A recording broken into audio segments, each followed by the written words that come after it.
During the last decades of the 20th century, indigenous peoples the world over became collective subjects of international law, which gave them specific and differential rights to territory and to autonomous governance, or in the language of the UN Declaration on the Rights of Indigenous People, which was so fought over for so many years, rights to self-determination. And in this way, indigenous peoples' justice claims came to be encoded in the language of human rights. There we have that famous assembly when it was approved. In a few countries, the special status of native indigenous populations was already legally recognized by the state to some degrees, and in others it wasn't. But this international legal transformation really constituted a global paradigm shift. And as we know, it transformed domestic and particularly constitutional law in a vast range of contexts, and particularly, though not exclusively, in Latin America. And that transformation was driven by the ongoing efforts of indigenous peoples themselves to defend their ways of life in the face of what are ever-growing threats to their existence, material threats to their continued existence. So when we study juridification and judicialization, we do a lot of work on indigenous peoples because they're one of the strong cases. They've resorted to national, international judicial arenas to fight legal encroachments and illegal encroachments on their lands, on their ways of life, and against the multiple forms of racialized violence and criminalization that they increasingly face, that they have always faced, but we're in a particularly tough phase at the moment. Those engagements with law, through law, are of course, inextricably tied up with processes of identity formation and transformation. And this category, this legal category from the late 20th century of indigeneity, now links a hugely diverse range of peoples across borders and continents. So these processes of rights claiming and transformations of identity that occur through different kinds of engagement with law can broadly be understood as juridification. And I want to talk here about the juridification of indigenous politics and suggest that the legal mobilization around indigenous peoples' collective rights claims is fundamentally different in very important ways from processes of juridification of politics more generally. So that's kind of my one big point for the lecture, which hopefully will make sense by the time I get halfway through. So juridification, what is it? Can involve judicialization, which is the displacement of political battles to the courts, but it's a much broader phenomena than judicialization, which we've all been studying for many years. The concept's been understood as a form of legal framing, whereby through the process of claiming rights, people come to see themselves as legal subjects, so there's a large literature on that. It also is used to refer to legal or law-like ordering, wherein courts or other agents such as NGOs or international organizations transform forms of political organization by demanding certain kinds of legal legibility from them, right? Anyone who's ever worked in an NGO here and had to do reporting knows that you become a legal subject through these processes of accounting and legibility. So that's one dimension of it too. And whereas most processes of judicialization, for the most part, they occur in domestic courts, the global legal pluralism, this overlapping, multi-scalar nature of global legal pluralism, is a defining feature of all contemporary forms of juridification. And we all know that we study the ways that contract law is enforced and where it's enforced outside of the countries where often the mines or dams or whatever we're talking about are actually taking place, and of course the work that we know from claiming of for gross human rights violations, the way that that occurs often simultaneously in domestic, regional, international courts. Broadly, I think we can identify two main perspectives on the phenomena of juridification. And I think maybe they're best kind of seen as extremes on a spectrum. So the one side, you've got the Komarov's view, if I can shorthand it with them, to say, well, juridification is insidious, it's a form of domination via the jural, it's a hegemonic form of standardization. They argue in that famous article of theirs that law is a bit like money, that it converts the incommensurable into the commensurable, and that is a step in facilitating capitalist dispossession across borders. So, and there are a lot of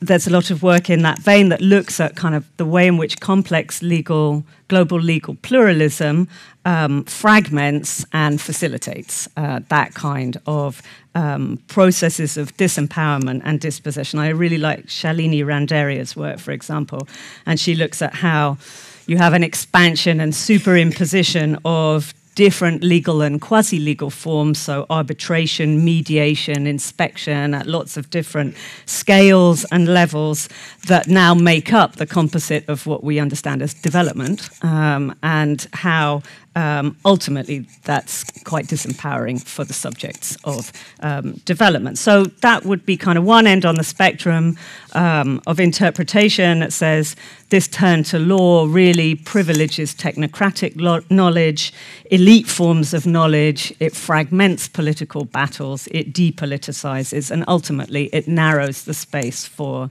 collective action.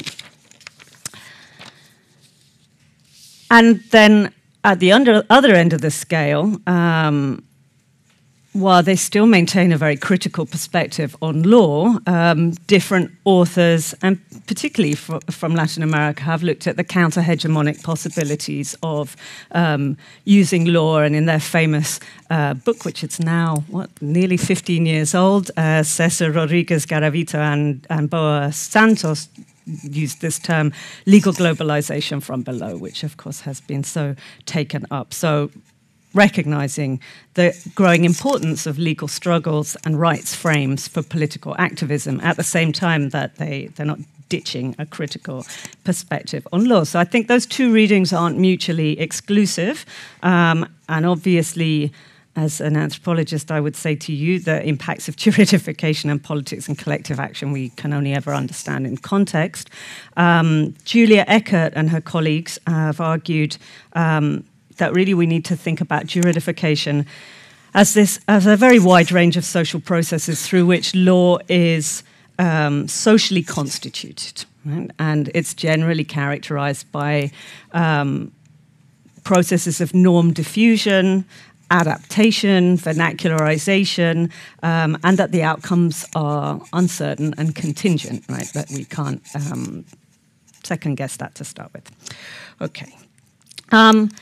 Anthropologists have long explored how engagement with different facets of law shapes individual and collective identities, and they've documented how these juridified battles transform people's perceptions of themselves, often forging new group identities where those previously didn't exist. And there's been really a wealth of wonderful literature on the juridification of indigenous politics in recent years. As I said, while indigenous mobilization's always deeply rooted in specific places and specific ontologies, what Arturo Escobar has termed place-based struggles, at the same time, entanglements with law have generated this broader epistemic community which has cemented a transnational identity of indigenous peoples. And engaging in legal battles and strategic litigation is a really central part today of indigenous peoples' politics the world over. And thinking of recent work, for example, on the San people in Botswana by Maria Sapignoli, she says, and I quote her, "Litigation has become one of the strategic anchorages of the global indigenous movement." Now, then there's a literature that kind of looks at the way in which encoding all these vastly different subjects as this category of indigenous peoples might have encouraged certain kinds of strategic essentialization, using that term, or demanding the performance of established scripts of indigeneity, thinking of Povinelli's work on Australia there. But really the point is that the prevailing international norms of self-determination emphasize self-identification and the right to self-definition. And those are arguments that indigenous peoples have mobilized against states which charge that they're not really indigenous people, that they're somehow inauthentic because they don't measure up to scripts or standards generally devised by non-indigenous people.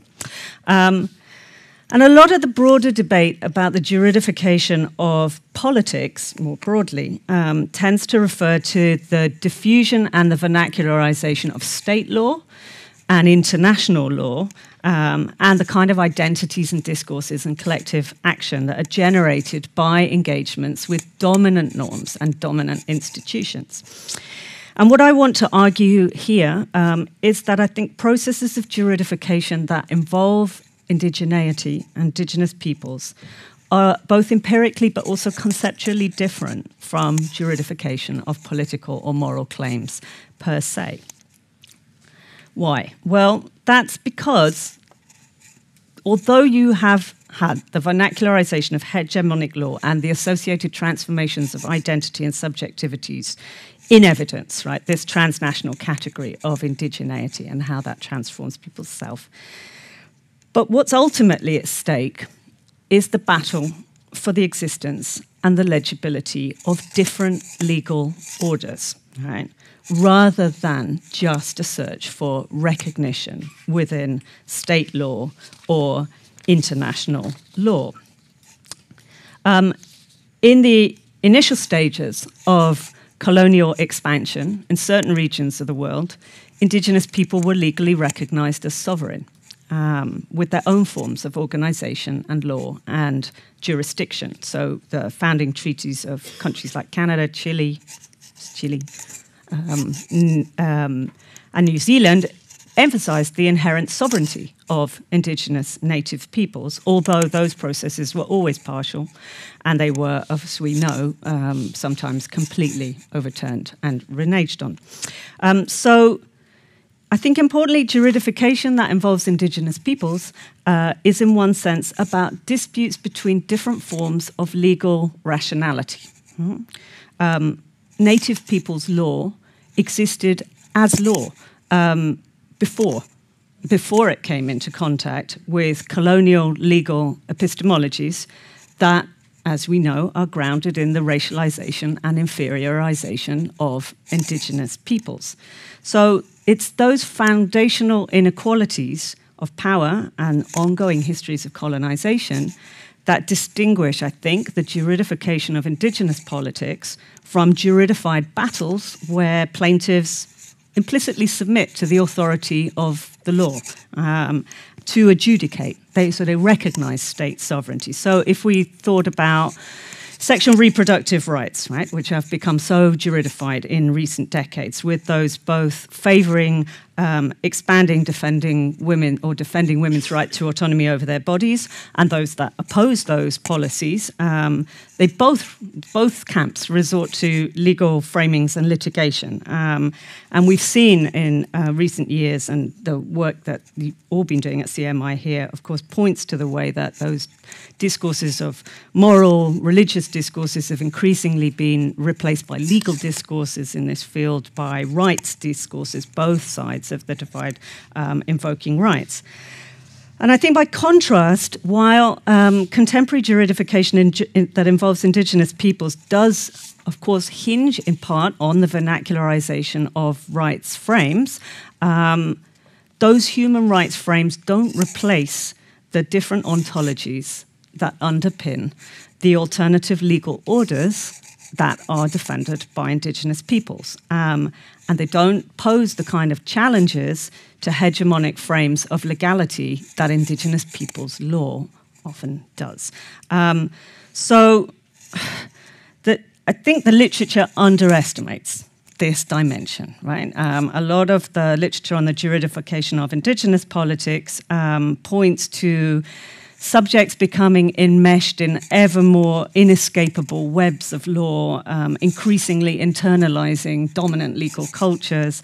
I'm thinking of maybe Ron Neisen's work, where he argues that, I'm going to quote him, he says, international human rights law has generated a body of rights-oriented knowledge that includes an understanding of the essence of humanity and the legitimate forms and categories of human belonging, something that he talks about as a strategic epistemology that reinterprets common understandings of human life and therefore redefines human identity. So human rights law ends up narrowing the possible constructions of the human.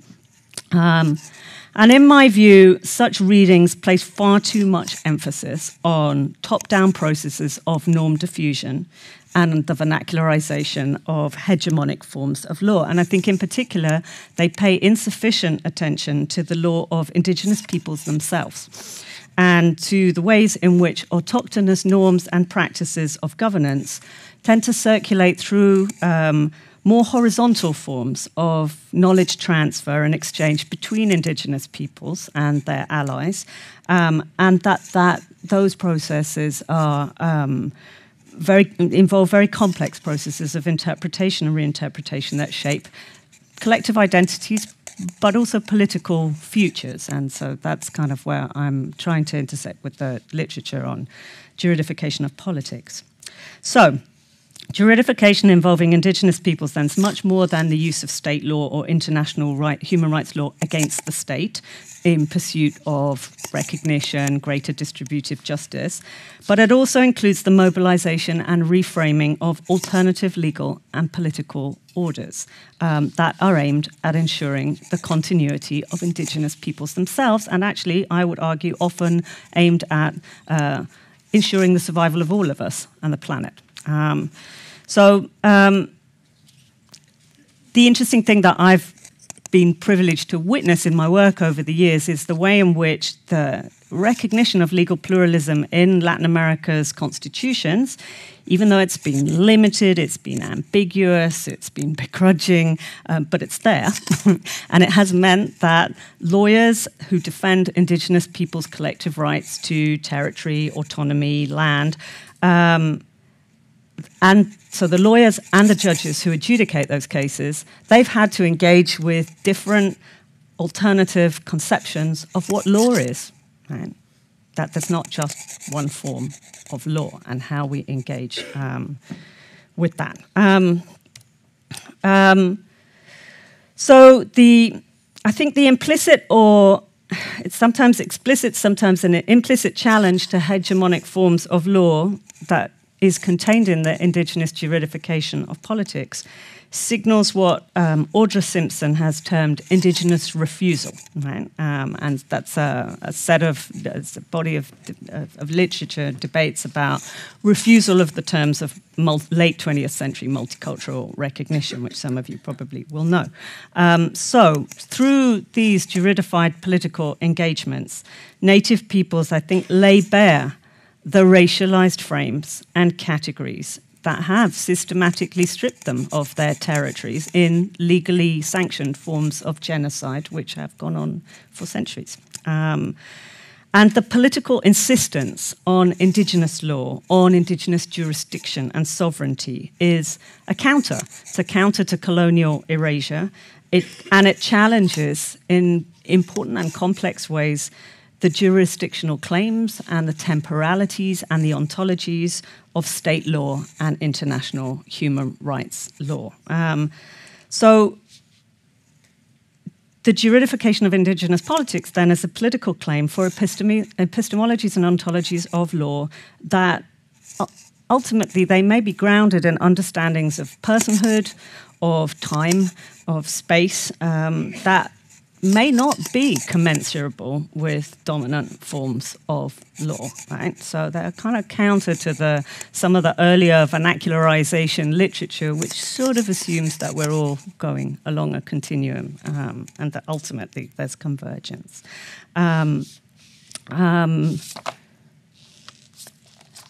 And I like very much the work of scholar Mark Rifkind, and I'm going to cite him. He says, he's talking about the idea of refusing frames of multicultural recognition. He says, the idea of refusing recognition is less about being unimplicated in the choices, affects, policies, imaginaries, and brutalities of non-natives than it is about insisting that Indigenous people have an existence that is not a priori tethered to settler norms and frames, right? So that separation, right, the ontological difference in forms of law and being. Okay, if you have contexts like the one I work in Guatemala, where a lot of the dominant legal order is seen by Indigenous subjects and indeed a lot of the population as being illegitimate imposition, and subjects might posit radically different understandings of governance and law and morality, then what happens in juridification? What kind of processes of subjectivization and politics are generated? And through my own ethnographic work, I explore these issues by looking at the dynamics of the juridification of Mayan law in post-war Guatemala. And over the years, I've traced the different ways in which Mayan rights activists and their allies have revitalized, analyzed, reflected on, defended their own forms of law in this broader context of battles for state recognition of legal pluralism in the post-war period. And the rest of what I'm going to say, I'm not sure how I'm doing on time. I did bring my phone up here and then I didn't turn it on. 20 minutes. Okay, 10 minutes. In the last 10 minutes, then I'm going to talk a little bit about that. And I also, if I have time, want to reflect a bit on the responsibilities and the challenges for us as academics, because we're also implicated in these processes of juridification ourselves. So while the organization and the laws of Mayan peoples date back thousands of years, the self-conscious political use of this term Mayan law emerged in the immediate post-war period in Guatemala following the signing of the peace accords in 1996 that brought an end to 36 years of armed conflict. The 1995 Accord on the Rights and Identity of Indigenous Peoples, one of the peace agreements, was committed the state to recognize legal pluralism and approve legislative reforms that were going to guarantee the rights of Indigenous peoples to use their own forms of law to administer their affairs, so their customary norms, as it was talked about in the agreement. There was very weak recognition of territorial autonomy and of ancestral lands in those agreements, but in the years subsequent to the peace settlement, Indigenous mobilization to defend territory and to claim greater self-determination has increased in direct response to the threats to Indigenous livelihoods that, like the rest of Latin America, are posed by mega projects, material poverty, and particularly in Central America, the multiple and increasingly acute effects of climate change on rural peoples. And in the final years of the armed conflict, you had an awful lot of different Mayan rights organizations and NGOs across the country allying with academics, NGOs, international development cooperation agencies, trying to systematize what came to be termed Mayan law, this umbrella term.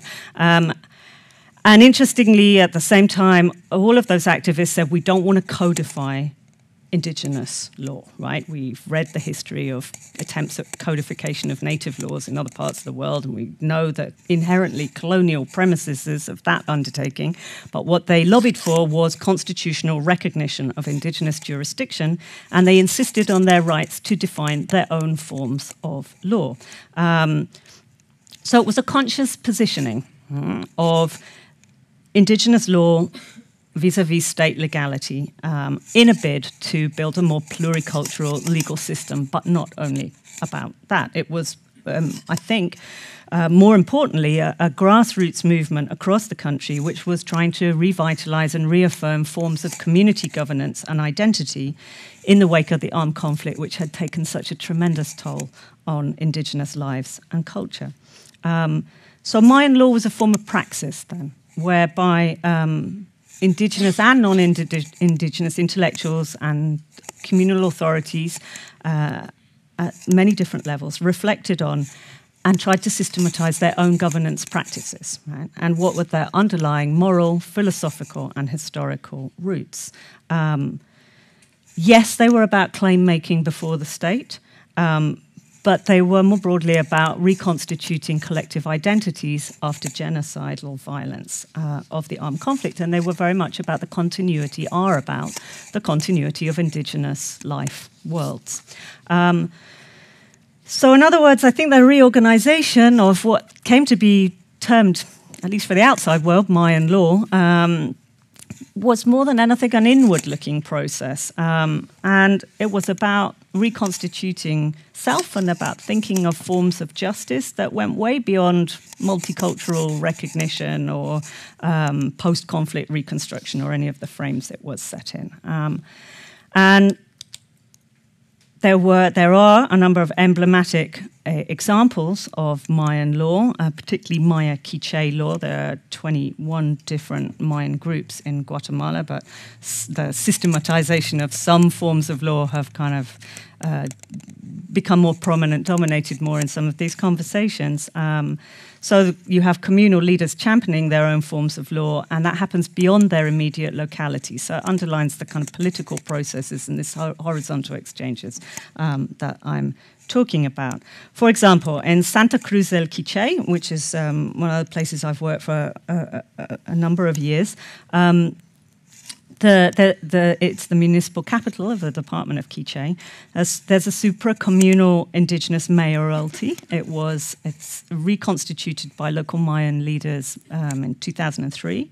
And it subsequently gained prominence and a lot of controversy for its defense of the application of what they define as Maya Quiché law. And that includes the use of chikai, which are ritual beatings, cleansings with the branches of quinch tree that the local Quiché authorities explain are intended to correct the energies of those who are processed for the transgression of community norms. And there are other processes that are used to recover shame, which include shuklem, which is where the penitents process anti-clockwise around a circle 3 times on their knees in order to ask pardon from the earth. And these are hugely controversial practices for the human rights community, as you can imagine, not just for the human rights community, but they're the ones that I argue most with. And the authorities in Santa Cruz defend Shikai and Shuklem, and they really refuse to domesticate their own legal practices to cater to the demands of those who would not recognize Indigenous law anyway, but also those who would domesticate their forms of law. So they, I think, by doing that, inherently challenge the ontological premises of hegemonic forms of law, and they refuse to reinscribe the power of hegemonic forms of law by those forms of resistance and refusal. And what state actors, some elements of the international human rights community would argue is corporal punishment, in the worst forms torture, is defended locally as alternative frames for justice, redress, and reparations. It doesn't mean that there's not debate about those practices locally. There is. It's constant and ongoing. But the terms of that debate are quite different from the ways in which it's delegitimized in more national debates which are framed by the terms of hegemonic human rights law. So the continuity and defense of Mayan law, therefore, I think, critically interrogates colonial histories by challenging the very legitimacy of dominant forms of law. And it instantiates alternative conceptions of sovereignty. similar to what Justin Richland in his work on Hopi legality has described as sovereign time. Sovereign time being narrations of indigenous law and norms of governance that are grounded in tradition and that establish juridical authority. They function as part of the legitimizing backdrop to contemporary indigenous political and legal action. And that, to me, is the fundamental point. Rather than which configuration of domestic and international legal arrangements might best protect indigenous people in specific contexts, that's very important, and we do a lot of work on that. But I think the point about different legalities often gets erased in those discussions. Okay, I have 5 minutes left, and I just want to say something about what we do in all of this. As I said, the juridification of politics involves multiple processes within and beyond the courts, and diverse research collaborations are a central part of this process of juridification of Mayan law, and they're often riven with tensions about different understandings of what law itself is, different perspectives on how it should be studied and approached, by whom, and to what ends. And I keep coming back to one particular incident that happened to me around how to conceptualize and depict indigenous law. I was at a forum hosted by the Soros Foundation about 8 years ago in Guatemala City on interlegal, intercultural coordination. We have done many of these kind of forums over the years in a lot of Latin America. And I was really stung by the criticism from a Mayan intellectual who was really unhappy with the depiction of Maya Quiche law in our documentary, the documentary I made with Carlos Flores, which is called Quixpal, Shame. It's about 3 youngsters who are processed for the stealing of a truck in Santa Cruz de Quiche. And we made it in collaboration with the indigenous mayoralty in Santa Cruz de Quiche, and it includes footage like this, which was shot by the villagers themselves. So we didn't shoot the whole thing. They gave us their footage, and we did.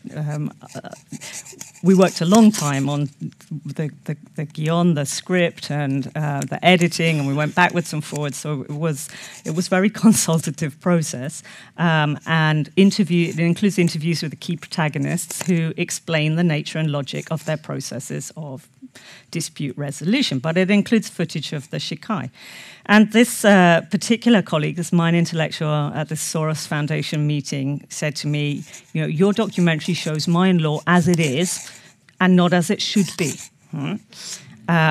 And so he was challenging the representational practices that, of course, tend to characterize ethnographic approaches. And also he was challenging the kind of authority that often comes with those kind of ethnographic accounts. And so he argued, quite rightly, that state law is normally judged by its declared ideals, and indigenous law is dismissed as a violation of human rights or due process on the basis of its perceived practice. And he insisted on the need to counterpose the philosophical and ontological bases of indigenous legal norms to state norms. And he basically was saying ethnographic observation is insufficient as a means of approximating alternative forms of legality. And I was upset, and I, at the time, read his critique as a kind of appeal to a form of strategic essentializing or an atemporal representation of law that I was really struggling to engage with in some of the conversations. And over the subsequent years, I've kind of come back again and again to that encounter to reflect on the enormous complexities of representing indigenous law, and also on the role that we as non-indigenous intellectuals play in its juridification, with all of the responsibilities and risks that that entails. So in subsequent years in my work elaborating special witness reports for key legal cases defending indigenous people's rights to jurisdictional autonomy in Guatemala, I've engaged in attempts to try and make indigenous law comprehensible, legible, credible to judges, to prosecutors, to public defenders. And of course, those attempts by anthropologists to mediate between people's theorizations of their own forms of law and dominant legal frames are far from simple. And that's because the epistemological bases of both forms of law are often radically different, and the ability of the ethnographer to apprehend and communicate the ontologies of Indigenous law is inevitably constrained by our hegemonic legal frames and our own subjectivities.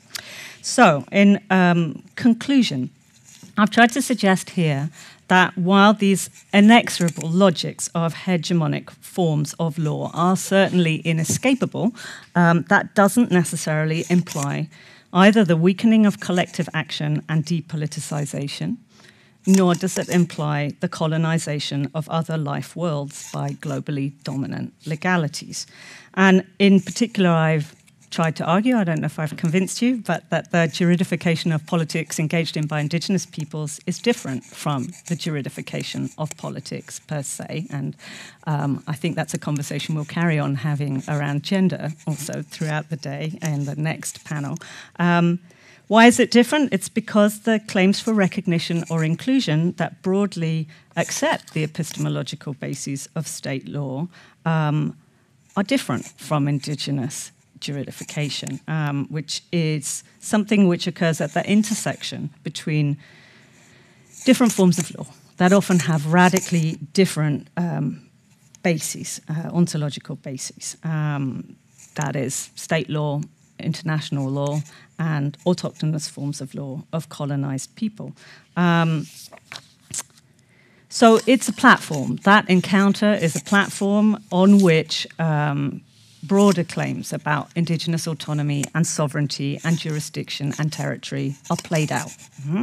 And so this constant re-elaboration, exercise, circulation of Mayan law that I look at in more detail in Guatemala, it's a form of politics.